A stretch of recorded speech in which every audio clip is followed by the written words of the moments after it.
আমাদের যে বরগুনাতে বিশেষ করে বিভিন্ন ধরনের খাল ছিল, যে জায়গাগুলোতে নদী মানে নৌকা চলতো, মানুষ মাছ ধরতো, অনেক মাছ ছিল, কিন্তু সেই জায়গাগুলো এখন আর নাই। জলবায়ু পরিবর্তনের কারণে আমাদের যে নদীগুলোতে যে বিস্তর ফারাকগুলো চলতেছে, এটার আরেকটা সব থেকে বেশি আমার যতটুকু মনে হয় যে অর্থনৈতিক দিকে সব থেকে বেশি আমরা ক্ষতিগ্রস্ত হচ্ছি। কেন, যদি নদী থাকে, নৌকা থাকে, মাছ থাকবে, যে জায়গা থেকে জেলেরাও কিন্তু হচ্ছে তাদের আর্থিক সহায়তাটা পাচ্ছে, যে সহায়তাটা তাদের এখন হয়তো বা বিষখালী নদী থেকে নিতে হচ্ছে বা তাদের সাগরে যেতে হইতেছে, এটা তারা নদীতেও যদি নৌকা চালিত তখন হয়তো বা মাছ পাইতো, যেটা এখন পাওয়া যাচ্ছে না।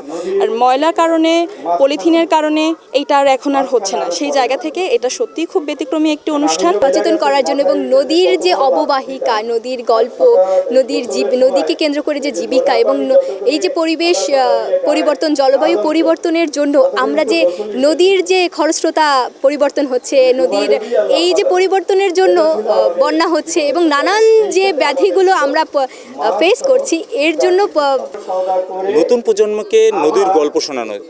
এটা হলো আমরা এখন যে পরিমাণ নদী দূষণ হচ্ছে, দখল হয়ে যাচ্ছে, এক সময় যে এই নদীর তলদেশ ভরাট হয়ে যাচ্ছে, এতে আমাদের নদীর নাব্যতা তৈরি হয়ে আমাদের দু পাড়ের নদী দখল যে পরিমাণ এখন নদী নাই, নদী খাল শব্দটা নাই। তো এইটা আস্তে আস্তে আমরা জাস্ট এই নদীর প্রজন্মকে চাই যে এরা নদীর দূষণ বন্ধ করা যাবে কিভাবে, দখল বন্ধ করা যাবে কিভাবে, এইগুলো নিয়ে আমরা আজকে এই শিক্ষার্থীদের সাথে কথা বলছি। মনে করি এটা একটা খুব চমৎকার আয়োজন। এর মধ্য দিয়ে যে তরুণ প্রজন্ম নদীর যে প্রয়োজনীয়তা, নদী কেন প্রয়োজন, নদী কেন টিকিয়ে রাখতে হবে এবং নদী সম্পর্কে জ্ঞান রাখাটা হচ্ছে আমাদের প্রত্যেকটি নাগরিকের খুব প্রয়োজন। তো সেই হিসাবে আমি মনে করি এই আয়োজনের মধ্যে দিয়ে তরুণ প্রজন্ম প্রত্যেকটি নদী সম্পর্কে জানতে পারে। প্রত্যেকটি শহর কিন্তু গড়ে ওঠে নদীর তীরে, যেমন বরগুনা শহর গড়ে উঠেছে এই খাগদন নদীর তীরে। যেহেতু আমরা দক্ষিণাঞ্চলের বাংলাদেশের একদম শেষ প্রান্তের মানুষ, নদীগুলো আমাদের হচ্ছে প্রাণ প্রকৃতির উৎস ছিল। নদীগুলো আমাদের হচ্ছে মূলত হচ্ছে যোগাযোগ ব্যবস্থার জন্য অন্যতম একটি মাধ্যম ছিল। এখন নদী মরে যাওয়ার কারণে, নদী দখলের কারণে, নদীকে বিভিন্নভাবে কি বলবো অত্যাচার করার কারণে নদীগুলো কিন্তু আমাদের হারিয়ে গিয়েছে। আমাদের নদীগুলোকে আমরা শাসন করেছি, নদীর প্রাকৃতিক যে গতিপথ ছিল, গতিপথকে ধ্বংস করেছি। ধ্বংস করার ফলে আমরা কিন্তু বছর বছর দেখছি নানা ধরনের প্রাকৃতিক দুর্যোগ।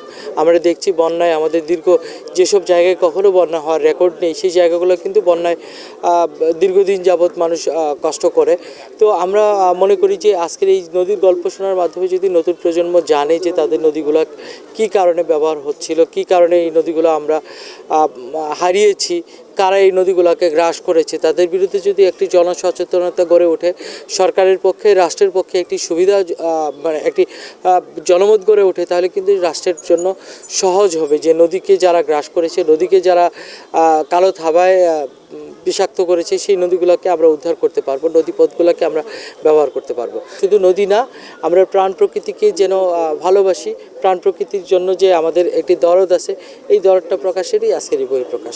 তো আমি মনে করি এই ধরনের আয়োজন শুধু স্বপ্নপূরণ যুব ফাউন্ডেশন না, বরগুনার যে আরও ছাত্র যুব সংগঠন আছে তারা কিন্তু এই ধরনের কাজ করবে।